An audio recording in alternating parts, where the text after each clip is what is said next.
आप सभी भारतवासियों को मेरा प्रणाम। मैं कौशिक आज एक और नए विषय के साथ आपके सामने प्रस्तुत हूँ। और आज का विषय तो आपको पता ही है कि मैं जो भी विषय में बात करता हूँ वो हमारे देश हित के लिए होता है, वो मेरे भारत देश के लिए होता है। और कुछ भी मुद्दा मैं आज तक आपसे चर्चा नहीं किया हूँ कि देश के हित के लिए ना हो। आज का भी जो है वो टॉपिक क्या है, विषय है महंगाई, जो कि सबसे मेन इंपॉर्टेंट टॉपिक है गरीबों के लिए, जो गरीबों की कमर तोड़ है, जो गरीबों की कमर तोड़ने का काम करता है। वो क्या है, महंगाई। जिसका जिम्मेदार कौन है, सरकार।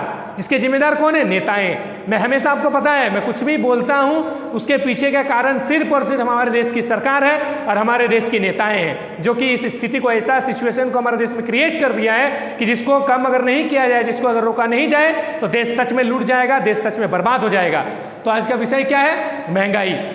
देखो महंगाई, आपको पता है मैं परिभाषा देता हूं किसी भी चीज़ की, तो महंगाई की क्या परिभाषा देखें। महंगाई का बढ़ना और घटना देश के अर्थव्यवस्था पर निर्भर करता है। किसी भी देश को चलाने के लिए उसका अपना एक अर्थव्यवस्था होती है, उसको सही ढंग से, सुचारू ढंग से चलाने के लिए उसकी अपनी एक अर्थव्यवस्था होती है, जिसका देखरेख कौन करती है, हमारे देश की सरकार करती है, जिसके कंट्रोल में सारा इकोनॉमिकल कंडीशन उनके हाथ में होता है कि देश की आर्थिक स्थिति को कैसे संभाल करके रखना है, कैसे उसको संतुलन बना करके रखना है।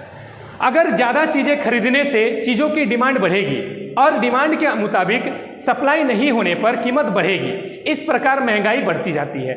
कोई भी चीज़, अगर मान लीजिए, मुझे ही मान लीजिए कोई एक किताब खरीदनी है, ठीक है। अब दुकानदार के पास 10 किताबें हैं। अब वही 10 किताब को हम लोगों को 10 कैंडिडेट, हम लोग 10 खड़े हैं। अब 10 लोगों को 10 किताबें चाहिए तो आसानी से 10 लोग एक एक करके खरीद सकते हैं। लेकिन अगर वही उसी बीच में एक कैंडिडेट आ जाता जो बोलेगा नहीं, मुझे सारे के सारे 10 किताबें मुझे ही चाहिए, उसके लिए मैं तुम्हें मुंह मांगा कीमत देने के लिए तैयार हूँ, तो क्या होगा, बाकी जो 10 लोग जो उनको लेने के लिए तैयार थे उनको वो किताबें नहीं मिल पाएगी। और उनको लेगा कौन, वही एक कैंडिडेट जो उसके लिए मुंह मांगा कीमत देगा और उसे वो ले जाएगा। आपको पता है वो एक कैंडिडेट कौन है, हमारे देश के अमीर लोग, हमारे देश के नेता, जो कि ऐसे हमारे गरीबों के पैसा को लूट करके बैठे हुए हैं। किस रूप में पता है, काला धन के रूप में, ब्लैक मनी।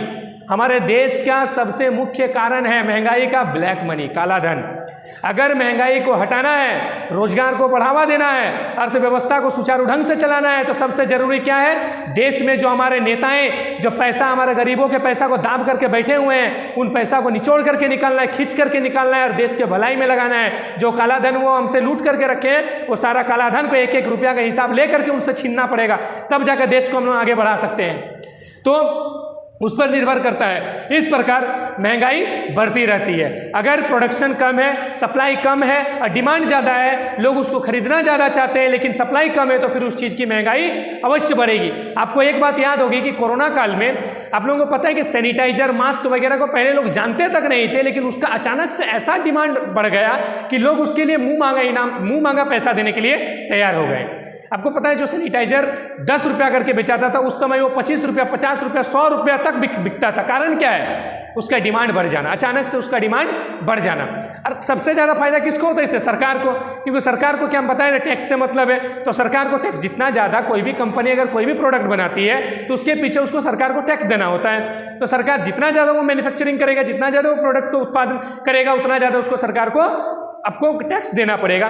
तो सरकार को तो फायदा हो रही थी। सरकार ने कभी भी इस बात को ध्यान नहीं दिया कि गरीबों को सैनिटाइजर जो मिल रहा है, क्या वो गरीब 25 रुपया में, जो 25 रुपया का सैनिटाइजर है, वो 25 रुपया के बजाय 100 रुपया में खरीदने के लिए वो सामर्थ्य है कि नहीं, उसके पास उतना पैसा है कि नहीं, सरकार ने नहीं ध्यान दिया। सरकार ने खाली भाषण दिया, बड़ी बड़ी चेतावनी दी कि आप घर से बाहर मत निकलो। अरे भाई, घर से बाहर नहीं निकलेंगे तो गरीब का पेट कैसे चलेगा, गरीब का रोजी रोटी कैसे मिलेगा, उनको रोटी के लिए तरसना पड़ता है। वो घर से बाहर नहीं निकलेंगे तो उनका गुजारा कैसे होगा।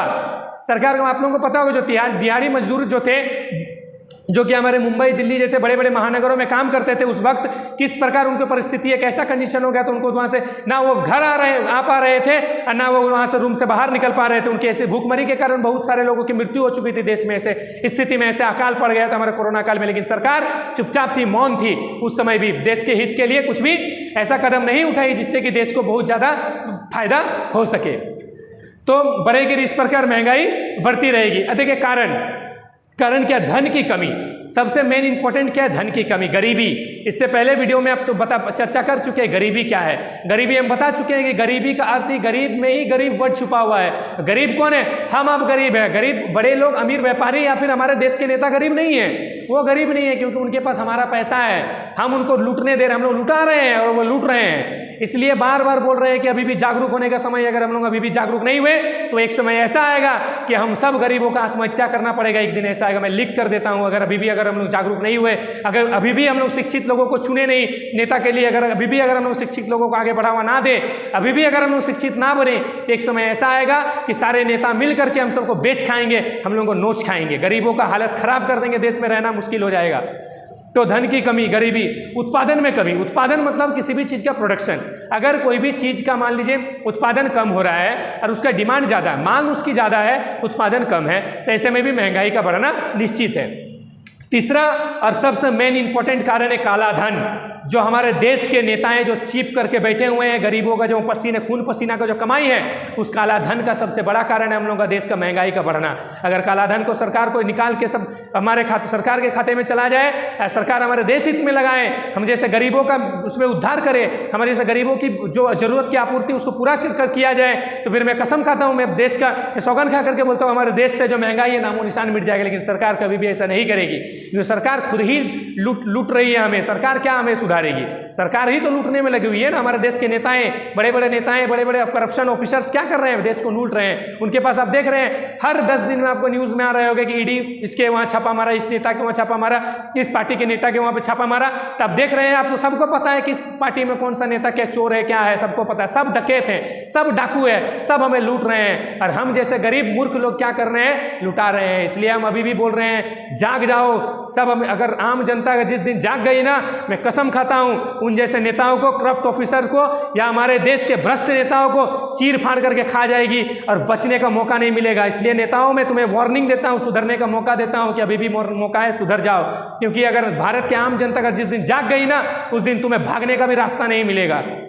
ठीक है, तो आपको मैं बता चुका हूं कि महंगाई का मुख्य कारण क्या है। इस प्रकार हमारे देश में महंगाई का जो बोलबाला है वो लगातार बढ़ रहा है। गरीब के लोग जो है गरीब ही रह रहे हैं और हमारे देश के नेता एवं बड़े बड़े जो नेता के सहयोगी हैं वो अमीर हो रहे हैं, देश को और ज़्यादा लूटने में सहयोग बढ़ा रहे हैं। इसलिए आप सभी आम जनता से मैं हाथ जोड़कर ये विनम्र कर रहा हूँ कि अभी भी समय है, जाग जाइए और हमारे देश के भलाई के लिए कदम आगे बढ़ाइए और पढ़े लिखे लोगों को सहयोग दीजिए, पढ़े लिखे लोगों को आगे बढ़ावा दीजिए, ताकि क्योंकि जो पढ़ेगा तो ही बढ़ेगा। क्योंकि देश को पढ़ाएगा, अगर देश पढ़ेगा तो ही जाकर के देश आगे उन्नति के मार्ग पर बढ़ेगा। इसलिए पढ़ना बहुत जरूरी है, शिक्षित बहुत होना जरूरी है। क्योंकि शिक्षा ही एक ऐसा पात्र है जो कि भिक्षा के पात्र को दूर कर सकता है। क्योंकि शिक्षा जहां पर है वहां भिक्षा की कोई भी आवश्यकता नहीं होती है। इसी के साथ मैं अपने वाणी को विराम देता हूं। तब तक के लिए जय हिंद, जय भारत।